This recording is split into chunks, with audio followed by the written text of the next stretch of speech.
Welcome to the Movers and Shakers podcast, where real students are doing real deals in the world of multifamily real estate. I'm Vince Gethings, the owner of the WheelBarrow Profits Academy. Listen in as we dive into the journeys of driven individuals who are turning their dreams into reality. These people are just like you, taking action and making things happen. If you enjoy the show, please like, subscribe, and if you're ready to take action, check us out at wheelbarrowprofits.com to learn more about our incredible community. Let's get started. This is Movers and Shakers, where we interview the upcoming generation of make it happen multifamily investors to share their story. Welcome to the Movers and Shakers podcast. My name is Gino Barbaro, co-founder of Jake and Gino, multifamily investor, educator, father, mentor, and I'm joined by my co-host Joshua Ryan Rusin, the community director of Jake and Gino. Josh, how are you doing today? Gino, doing well, man. I'm super excited that you're reporting live from the Stenziano studios in Tennessee here. How are you doing? I'm in Jake's lair right now, so it's a little surreal. I got the kids out there screaming, so if you hear some background, I can't control the tribe out there, but today's guest is going to be, it's going to be an exciting show for me because we're just offline talking about core values, talking about Teslas, talking just about really cool stuff, right? And just talking about growing and really not talking about BS. If you're going to have core values, live up to those core values. Don't make them just the bullet points. And he hit me hard with it, Josh, because I had that 10 years ago in the restaurant. I didn't have core values. I had some bullet points up there, and I was attracting not what I wanted, what I was. And, the realization at 9:30 in the morning that, wow, that's where I was 10 years ago, but we all have the ability to grow and the ability to learn. And that's what life is all about. It's all about growing. Good things come to those who work. I want everyone to write that down because to me, it's important. The harder you work, the more you're going to learn, the more mistakes you're going to make, the more you're going to get out of your comfort zone. But that's what life's all about. It's all about growing and learning and making those mistakes and learning from those mistakes. Love that. Yeah, I agree. The harder you work, the luckier you get. But speaking of today's guest, we have Travis Gibson. So Travis is the founder of Freeman Equity Group, which helps investors achieve their financial goals using commercial real estate. He actively manages over $15 million in assets. Coming from a background in software engineering, he has a wealth of experience in defining projects requirements and managing development teams for Fortune 500 companies such as EDS, ECMC, and Apple. Without further ado, welcome to the show, Travis. Hey guys, how's it going? Hey, doing well, Travis. All right, so I want to get a little bit into you, your story. Obviously, you're living in NorCal now, but you didn't start there. Where did you grow up? How did you get into what you're doing with Apple currently? And give me the whole spiel. Oh wow, okay. Well, we'll take it way back. I'm originally from a small town called Saginaw, Michigan. This is like the literally the web of the mitten in Michigan. Spent half of my childhood there, my formative years. And when the GM plant started closing down in the late 70s, I'm dating myself. I know I don't look it, but I'm getting up there. We actually moved out to California and started a whole new life, right? We moved to Sacramento, and my parents from there opened a nightclub and, kind of went through the process that way, and also invested in single family properties, by the way, which we'll talk about in a second. So I ended up going to college. I went to Georgia Tech and Rye, and eventually got my degree, got out, and, joined corporate America as a software engineer. So I've been doing software engineering since 92. So it's been a while. Wow. And I've worked for a litany of different companies through the years, and finally landing on Apple. I've been there for the past 7 years. Wow. So what attracted you to multifamily? That's a great question. I've been in the Sacramento area for over 20 years. And since my parents always self-managed, I self-managed as well, right? Mm-hmm. So it was fine when I had one, and eventually I got to, I had 10, and I ended up paring back down to 5. And one day I was just running the numbers, and I'm looking at it, and I'm like, I have all of this equity tied up, but my cash on cash is it's horrible. And plus, I'm on the hook for doing all of the work. I'm constantly getting calls. I had to put a new roof on last year. I had two different properties. I had to put new AC units in, and those calls are always coming at the worst possible time. And any of those repairs, wiped out my returns for the year and on those properties. So then I heard about multifamily, right? Where I could actually invest this equity in an asset, have a professional management company provide the management, and I could see the return. So initially I looked at it from the LP or limited partner perspective. It was only later when I was like, okay, this is actually a business that people do. That's when I started really getting interested on being an operator, or at least GP on deals. So I love that the problems you were experiencing before, and then what were some of the problems that were solved once you joined the Jake and Gino community? What did it look like? What did you really learn and take away? I'll tell you. I had I started developing a decent base of knowledge, of general knowledge around multifamily, just from reading books and looking at videos. But it wasn't until I was able to kind of engage with the community and specifically,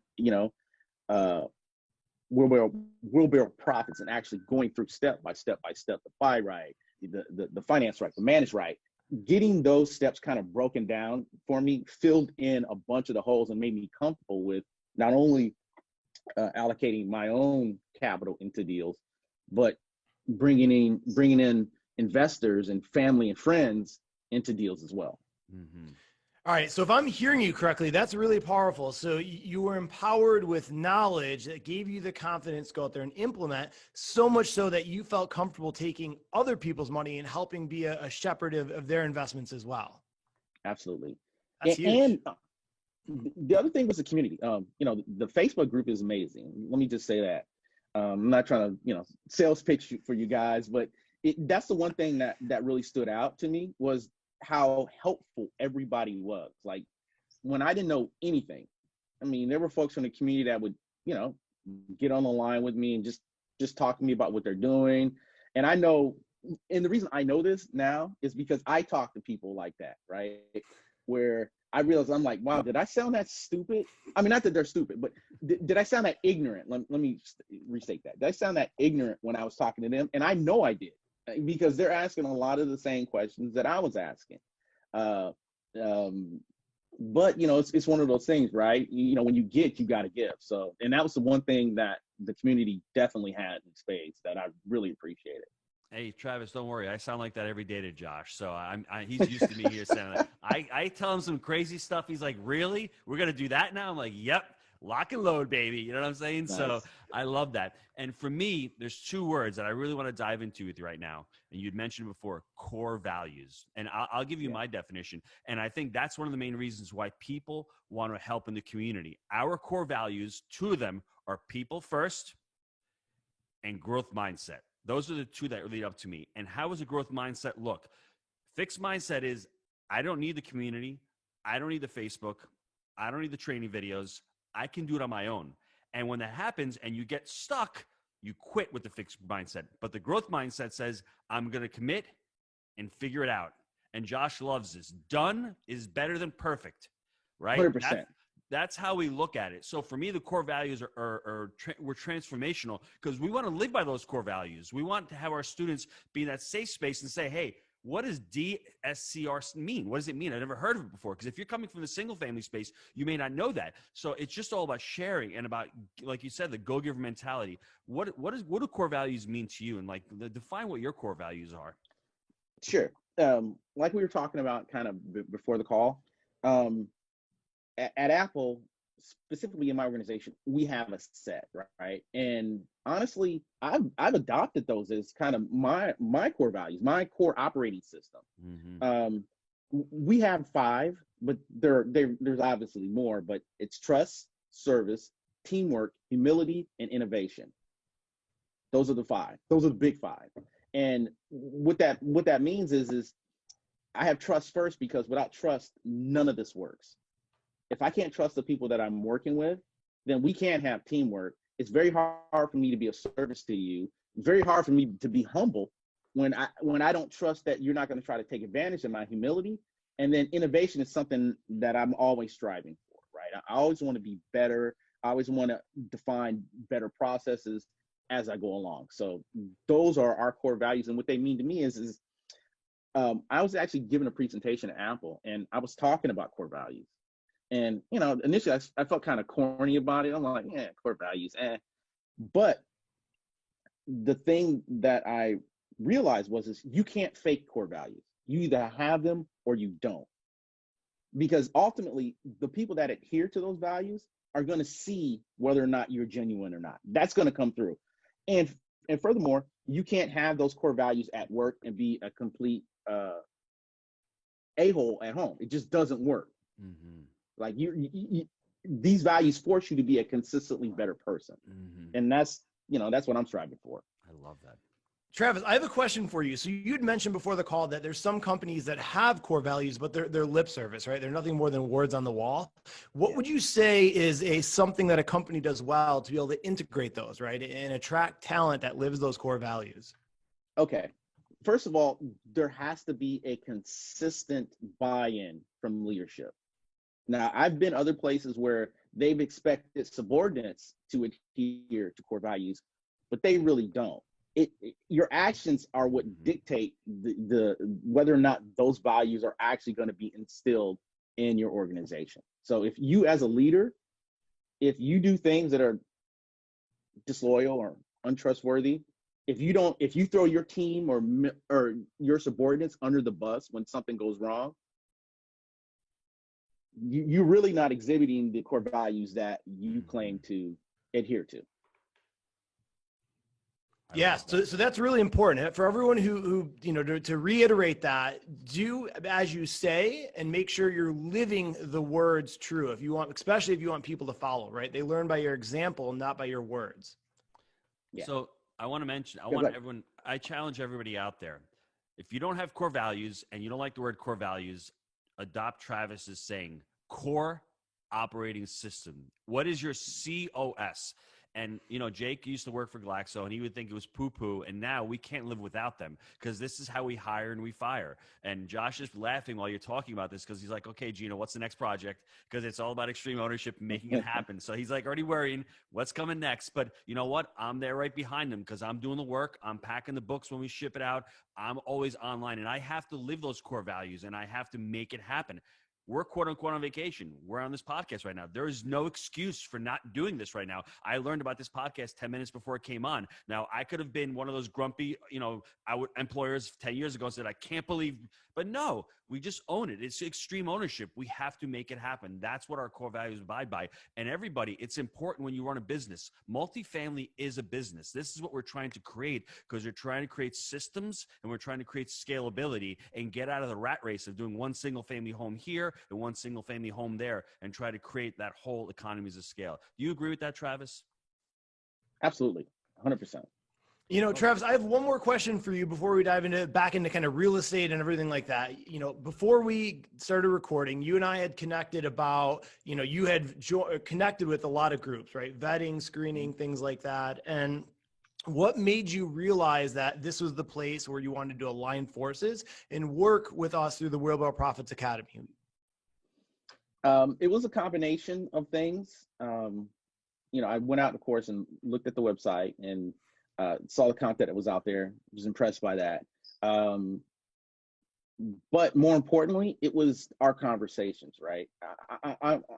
I personally, I go with my gut, and I feel like I got a pretty good BS meter at this point. I've been kicking around for a few years. So the thing about it is in our conversations, you spoke about the service that you could provide, not necessarily regardless. It seemed like regardless of or not to whether I joined or not, you were willing to provide a service to me. You're willing to talk to me, to answer my questions.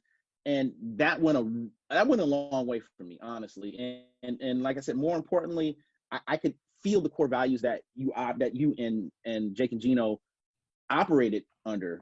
And that's what made me ultimately, as I talked about earlier, trust, right? That first core value, that's what made me trust you. And the thing about it is I feel like and trust are peanut butter and jelly, right?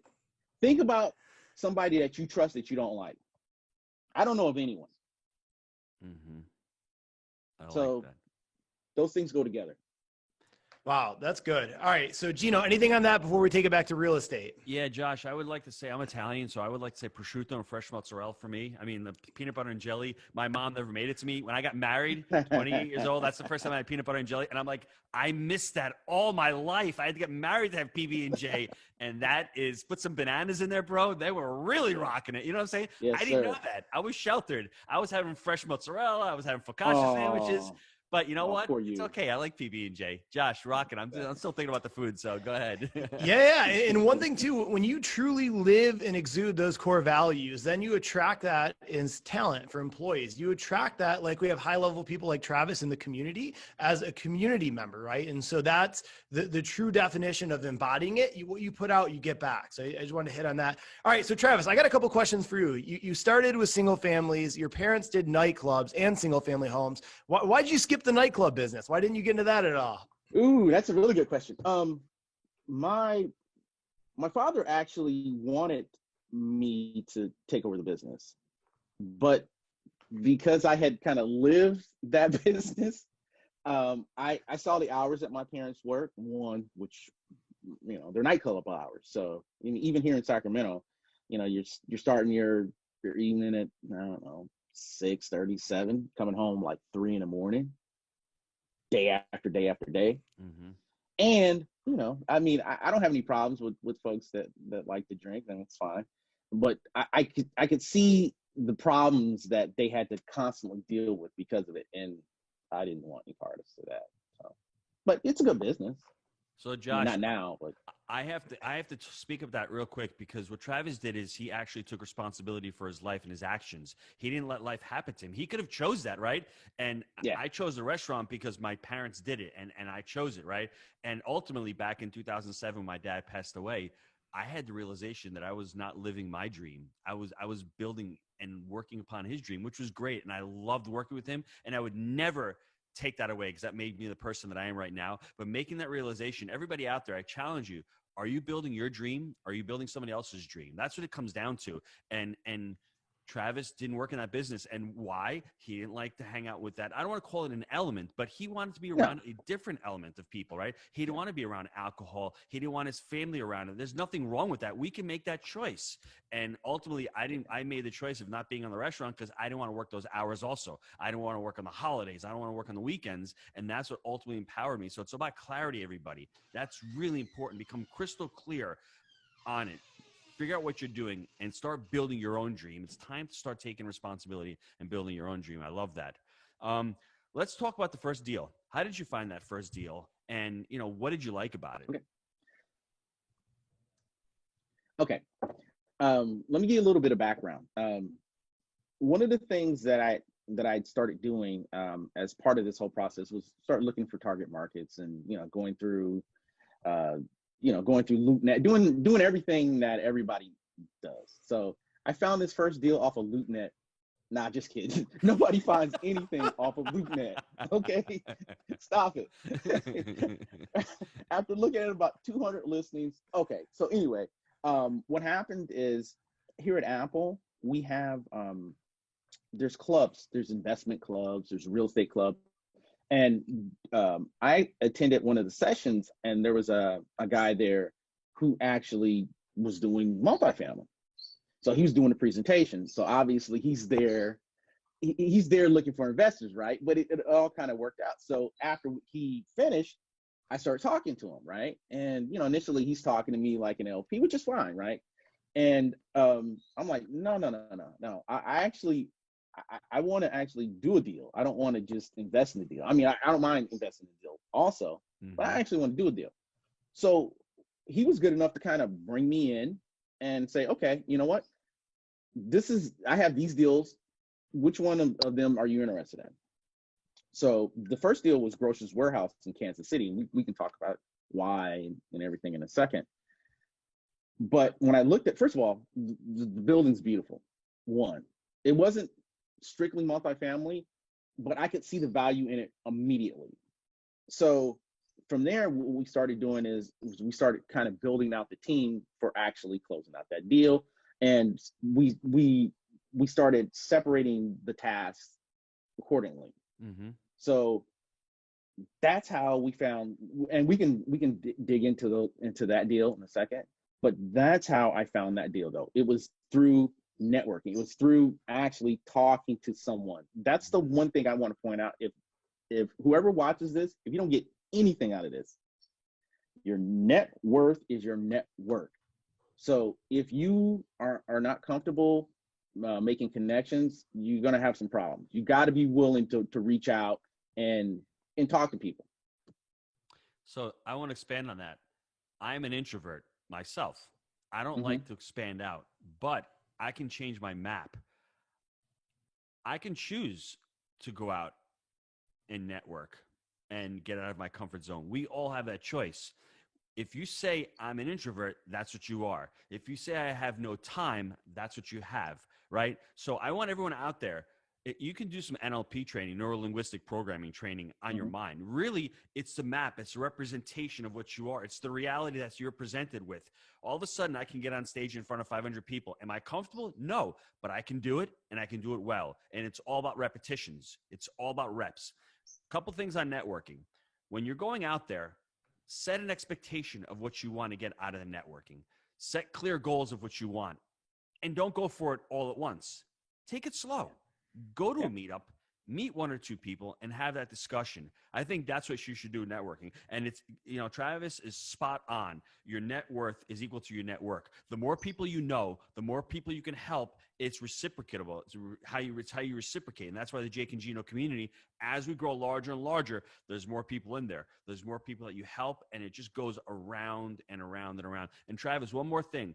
Don't be afraid to tell everybody what you do. Let everybody know what you do, because you never know who you will meet. And as you get more and more comfortable, you'll start talking to family members, and then you'll know that you've hit pay dirt is when they start asking you, well, what do you do? And can I get some more information? And that's when you've got to be prepared. That's when you've got to go through all the trainings and know all of your steps and know all about syndication. So it's an exciting journey. You're drinking from a fire hose in the beginning. There's a lot of knowledge and a lot of information, but I will guarantee you, as you start building muscle and you start getting better, it'll become more comfortable to you.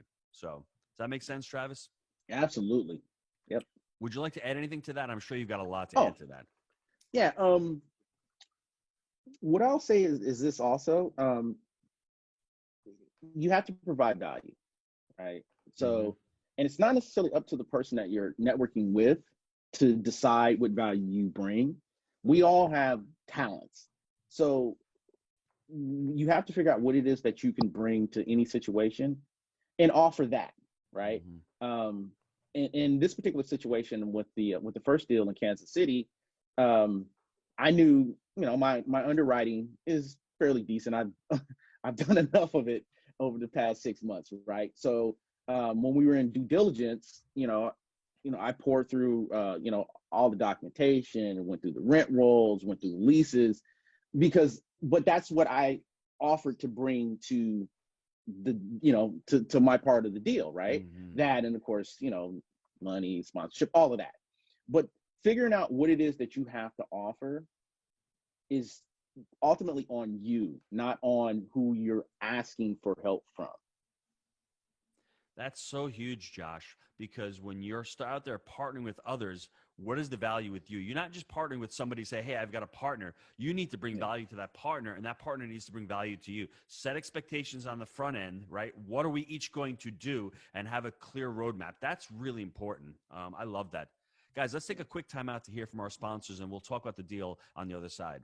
Gino, I know a lot of our listeners are wanting to take their multifamily investing business to the next level. I know that you've been hard at work helping Jake and Gino students do just that using our framework. Can you explain to the listeners how they can get our help? Guys, we've been hard at work growing our community of like-minded investors, and the results of our members has been nothing short of incredible. We're looking to grow this amazing group. What we're looking for is those who want to follow our proprietary framework that we've created. Buy right, manage right, and finance right. Leverage our connections, education, and mentorship as ways to take your business to the next level. So if you're interested in finding out more about how you can become a part of our amazing community, apply to work with us at jakeandgino.com/apply. Okay, so Travis, I got a few short answer questions for you, and I also want to dive into that deal. So let's dive into the deal first. Let's cover a little bit about that. Give us some of the nuts and bolts, what you liked about it, the upside, why you guys purchased it, why the market. Okay, let's see. Let's talk about the market first. Kansas City kind of came out of nowhere. Like, I had been looking in, San Antonio, Phoenix, even Reno, Atlanta, but it checked off a lot of items for me. One, I felt like Florida and Georgia was too far from me. Mm-hmm. When I came out to the boot camp back in 2019, late 2019, it was like October, November. That flight wasn't comfortable. Like, I realized that anytime I was going out there, I was going to have to go out there for at least 2 days. Yes. Like, there was no way around it. So that made me a little uncomfortable. And then, like I said, once I spoke with the gentleman who ultimately ended up being one of my partners on this deal, and he started telling me about Kansas City. I started doing research, and I'm like, oh, wow, okay. I never realized that the quote unquote Silicon Prairie actually even existed. In terms of, job growth, in terms of decreasing crime, in terms of population growth. And it kind of dovetailed with what I was seeing out here, and that's people moving from these major MSAs into middle America, right? That's already happening. And then once we actually flew out and I had a look at the market itself, it reminded me a lot of this market in Sacramento, except maybe 10 years earlier, right? So they're just developing their airport. There's new construction going on. They're putting in a light rail. There's a bunch of things that are happening, and employers are coming as well. Amazon, Google, Cerner. It checked off all of those boxes. So that's why the market made sense. And then my partner also had 2 other deals there, and I could see the value in it. And then, like I said, once I went to the city, I'm like, oh, okay, yeah, this is a beautiful city too. Very rich culturally, which I was really surprised. So the deal, first deal was, it's a historic set of buildings in a place called Roanoke Park in Kansas City. And that deal is called Grocers Warehouse. It's actually 2 buildings, and there's a long history around that building. But once I saw it, I'm like, oh, okay, I get it. It sits in this valley, and it's surrounded by this park.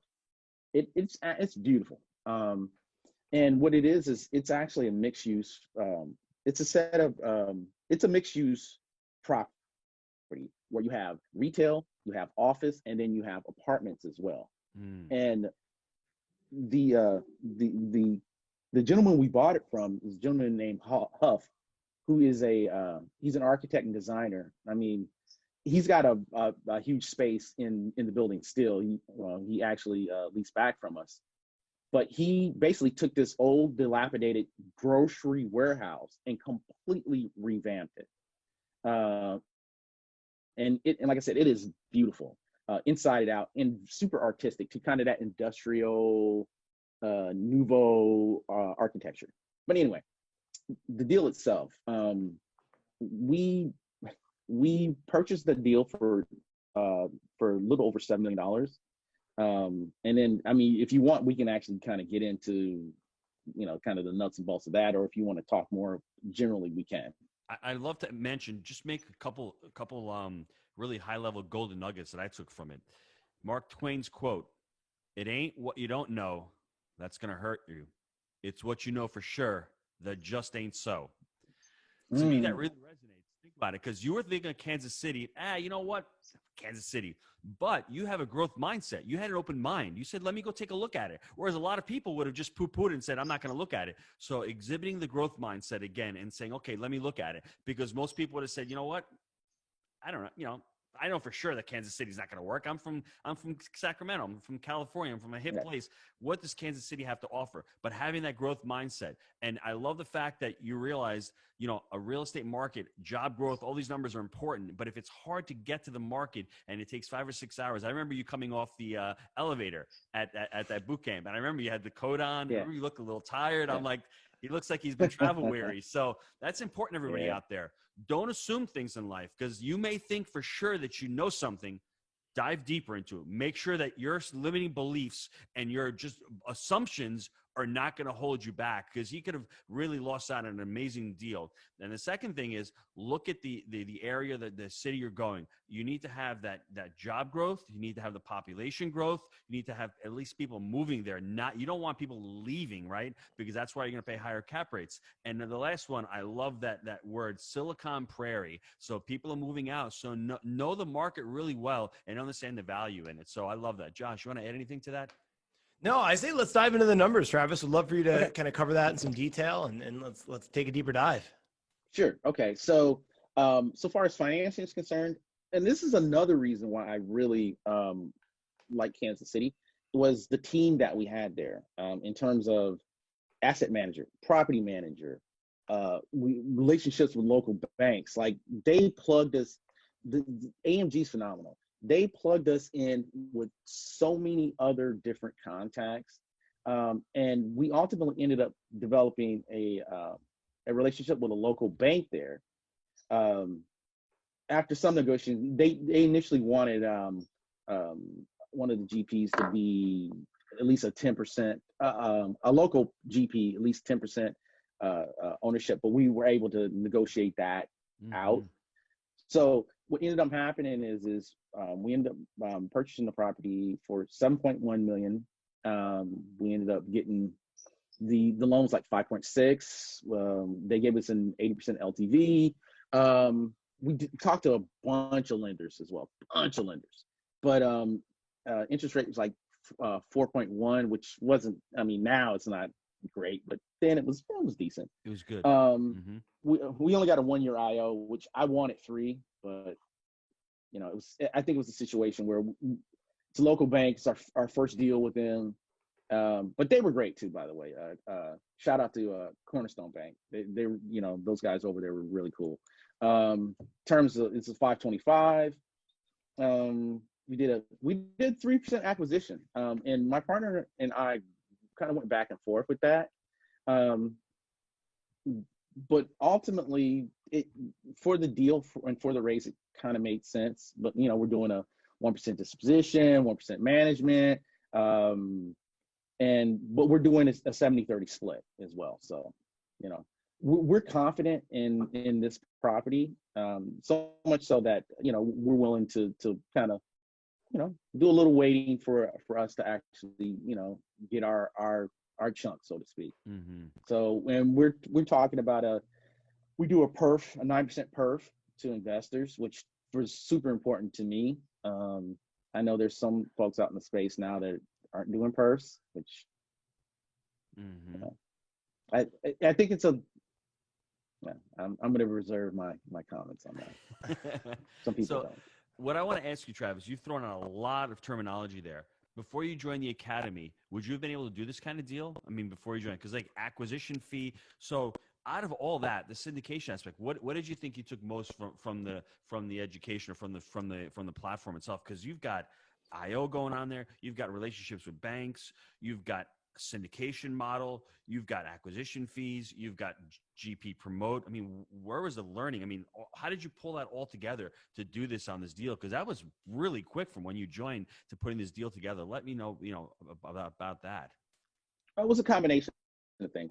First things first, I got to give props to the best apartment syndication book. It kind of laid the groundwork for my foray into multifamily. And then from there, the WheelBarrow Profits and Jake and Gino training kind of plugged in a bunch of those other holes. And so to answer your first question, there's no way I could have, I didn't understand the nuances of even the financing enough to even be able to make this deal 8 months earlier, 9 months earlier. No way. But it was just through constant study. And the other thing was my partner was, he was really patient as well, right? If I had questions on, portions of the syndication, he would, he'd kind of break it down for me. Like I wasn't even really familiar with how we were going to get the cost seg done. And he already had a relationship through property managers. So we were able to dub that in as well. Hopefully it's done sometime soon. But yeah, so the program itself was pivotal in helping me to get to this point this quickly. No doubt. Love that. Boom. Love that. All right, Travis, I got some short answer questions here for you. What's your favorite book and why? Ooh, favorite book. Okay, I got two, and they're favorite books right now because that my list constantly changes. First one is Can't Hurt Me by David Goggins.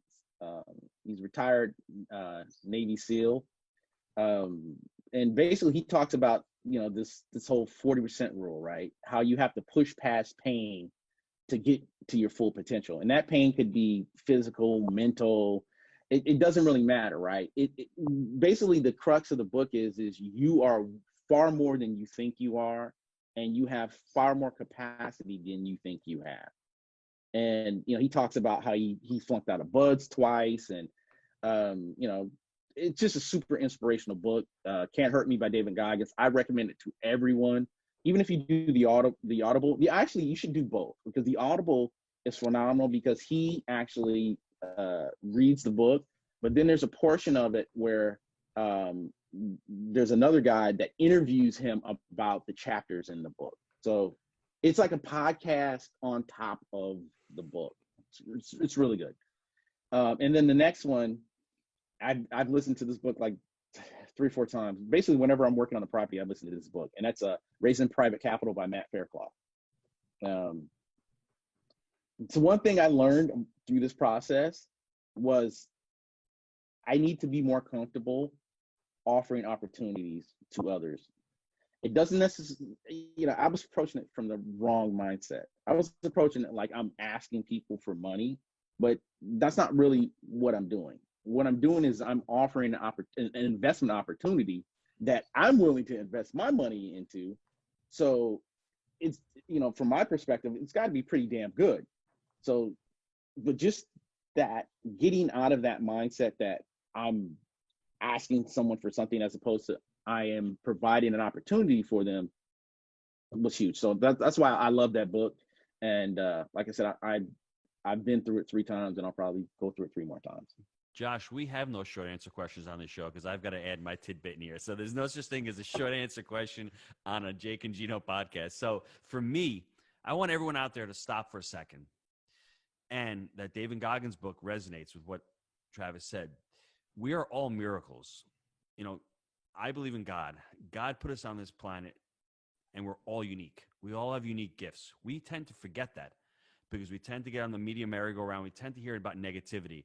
We're all amazing.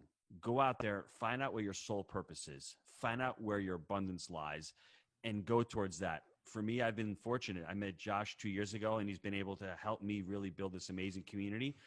That's where my sole purpose is now, to be out there and to meet amazing people. And I don't want to even say help. I want to improve people's lives. I'm not out there to change people's lives. Travis has got an amazing life. I just want him to improve his life somewhere where he can ultimately go to his sole purpose. So everybody out there, we're all miracles. We're all created to do something wonderful on this planet. And don't forget that, because that's what we're here for. We're not here to make money. We're here really to leave an indelible. For me, it's my family and to the Jake and Gino community and my family with my kids. I'm trying to be a role model. And to the open mindset, continue to grow, continue to read out there. And Travis, I remember, last week you posted something in Facebook. It's not what you say, it's how you make them feel. And it's all that's what it comes down to. You want to make people feel really comfortable. You want to give them the knowledge, the advice, and you are ultimately offering them an opportunity that they can't do on their own. They've got their money in the stock market. It's a wild merry-go-round. We both joke offline. I love Tesla. Travis loves Tesla. But at $1,200 a share, wherever it is, I think it's a little overpriced, even though it is a spaceship, even though it's worth more than like the top 7 or 8 car companies combined, right? Multifamily, hard asset. So Travis is out there offering an opportunity. It's all about your mind and your map and how you represent things in life. 3 years ago, he's like, I'm asking people for money. No, you're not. You're offering them an opportunity that they could not do on their own. And that is something amazing. Yeah, absolutely. Boom. That's huge. All right. So I want to sum up some of the nuggets here I got. So 1, core values is an operating system. And really when you adopt those in business a lot in life is when you achieve success. And then your network equals your net worth. So again, you got to get out there and it's what you know combined with who you know. And then Gino, what other nuggets do you have to add to this one? Oh, this is awesome. I got like notes all over the place here. I mean, let's start out with the open mindset. How, you can have a successful career. Travis loves his job.